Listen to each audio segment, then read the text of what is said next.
My fiancée called off our wedding because I lost my job. Her family said, "He's a sinking ship." 10 years later, I bought the tech firm that acquired her father's company, and sent them an invite to the celebration, held at the same cancelled venue.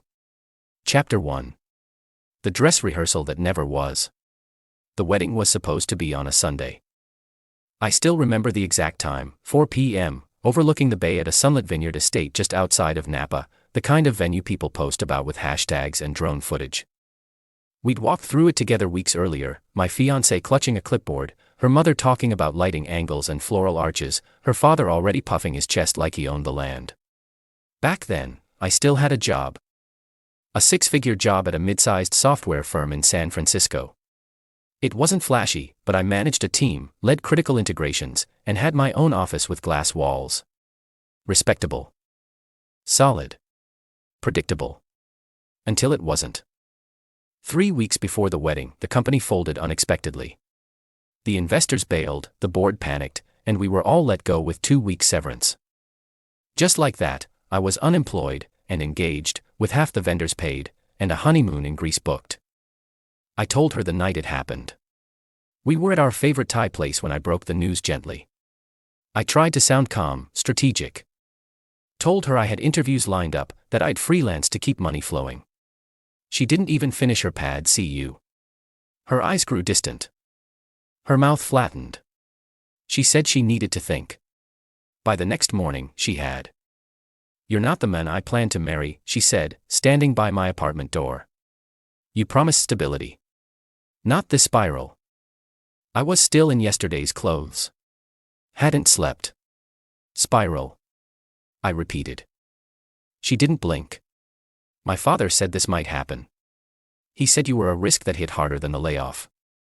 I had spent 4 years loving her, carrying groceries to her mom's house, sitting through insufferable brunches where her dad grilled me about scalability and earning ceilings. I smiled through it, because I loved her, and now I was a business decision. "Don't make this harder than it needs to be," she added, voice clipped. That was the last time I saw her, until 10 years later. But I'm getting ahead of myself. The next 2 weeks were a blur of phone calls to cancel florists and caterers. Some refunded, some didn't. Her family offered no help. In fact, they billed me for the custom invitations already printed. At the venue, I stood in the gravel lot the day before the would-have-been wedding. Just stood there, alone, no tux, no guests, no music. Only the wind whispering between rows of grapevines. It was in that silence that I decided, I wouldn't let this be my story's ending. Not the final chapter, just the prologue. They thought I was a sinking ship. Fine. I'd build my own fleet. And one day, they'd see my flag flying at full mast, over the very place they abandoned me. Chapter 2. The quiet years. I vanished from their world. No calls, no updates, no pleas to explain myself or justify my worth. They thought they'd witnessed my final chapter, a failed man, left at the altar of ambition. But I wasn't done. I was just getting started. I moved out of San Francisco the very next week, sublet my apartment, sold what little furniture I owned, and drove cross-country in a beat-up Honda Civic with 188,000 miles and a cracked windshield. Every mile between me and California felt like a thread snapping loose. I landed in Austin, didn't know a soul there, and that was the point. I needed anonymity. Silence. The kind of space where I could fall apart without an audience. I lived in a tiny studio above a tire shop. The AC rattled, the pipes clanged, and the mattress was just foam on concrete. But I had my laptop, my mind, and something more dangerous than money.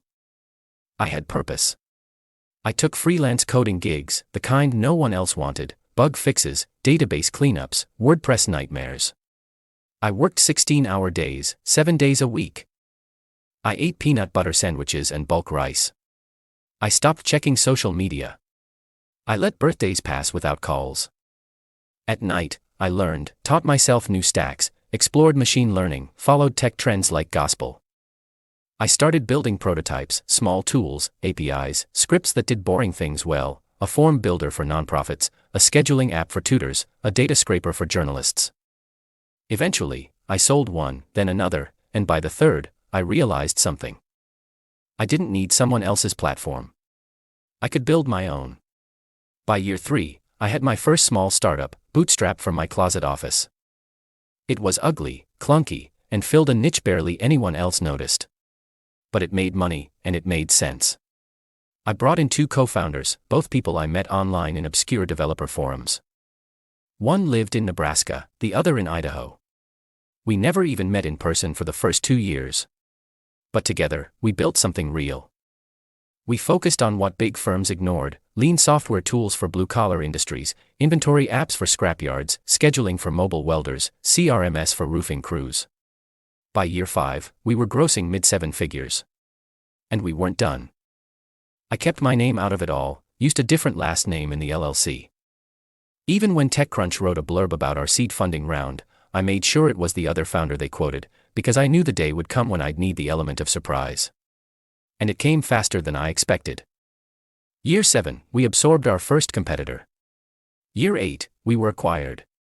And I rolled over into the parent company.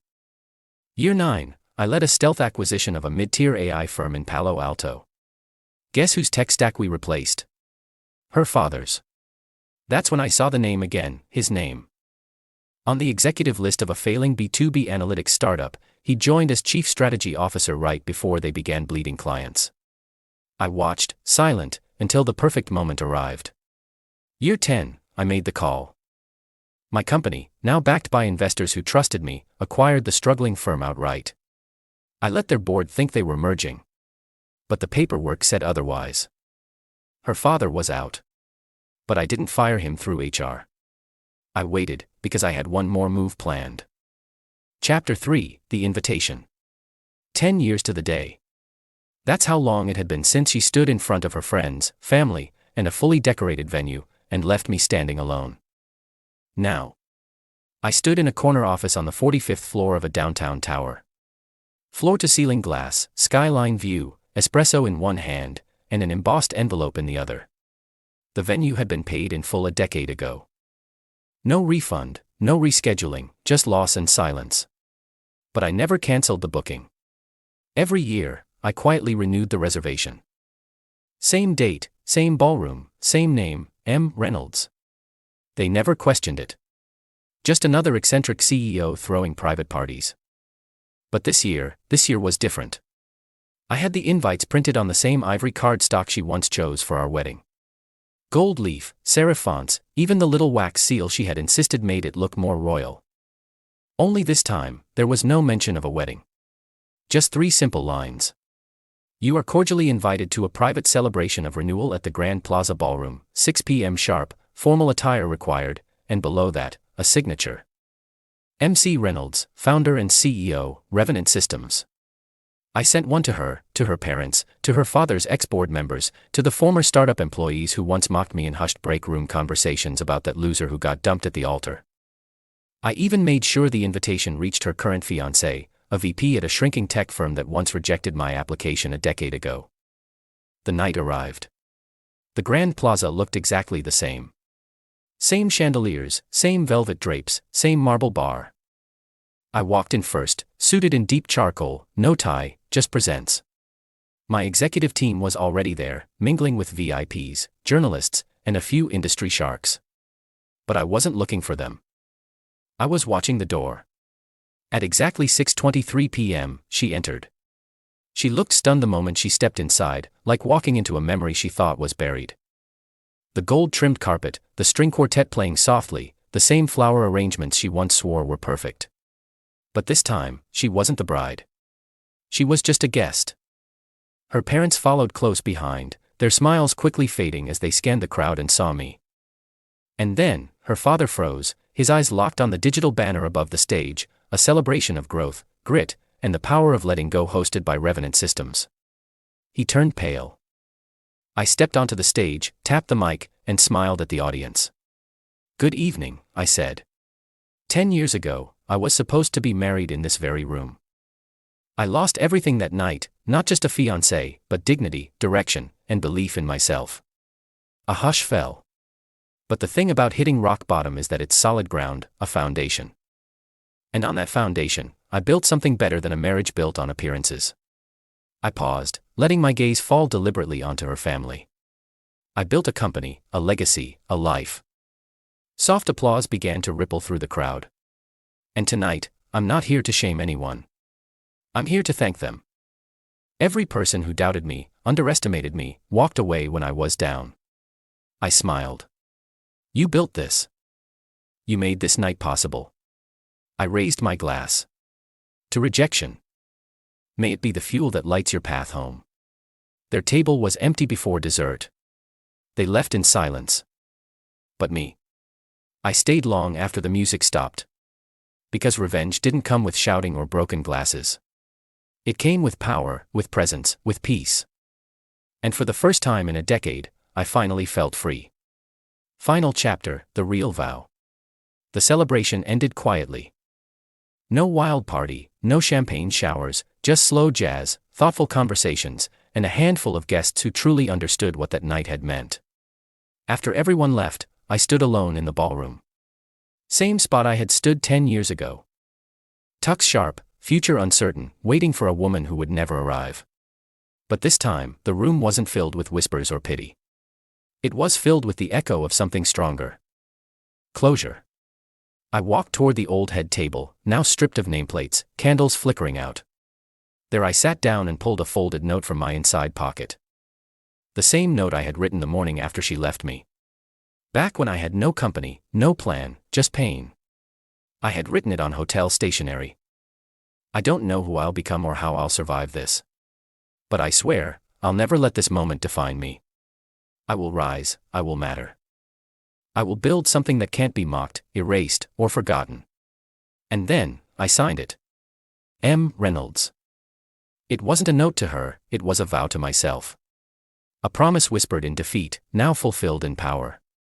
As I sat in silence, the ballroom door creaked open. It was her father, alone. No entourage, no smug expression. He looked smaller now, like a man who'd spent the last few hours facing everything he had once refused to see. I didn't know, he began. I raised a hand. You knew, he hesitated. You could destroy everything we built. I could, I said calmly, but I won't. That would make me like you. And I've worked too hard to become someone better. He nodded slowly. You loved her, didn't you?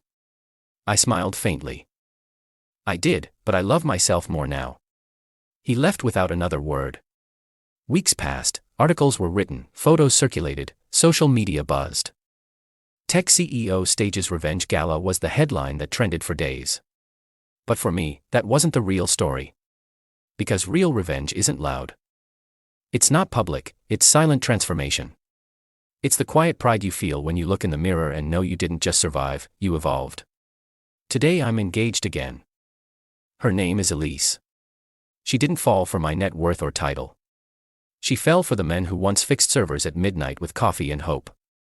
The men who showed up, listened, stayed. We're getting married at a small vineyard next spring. No gold-trimmed invitations, no grandeur, just a few people who matter and a vow that's already been written in the way I live. Epilogue, the real vow. At the ceremony, I won't promise eternal perfection. I won't pretend life doesn't hurt, but I'll vow this.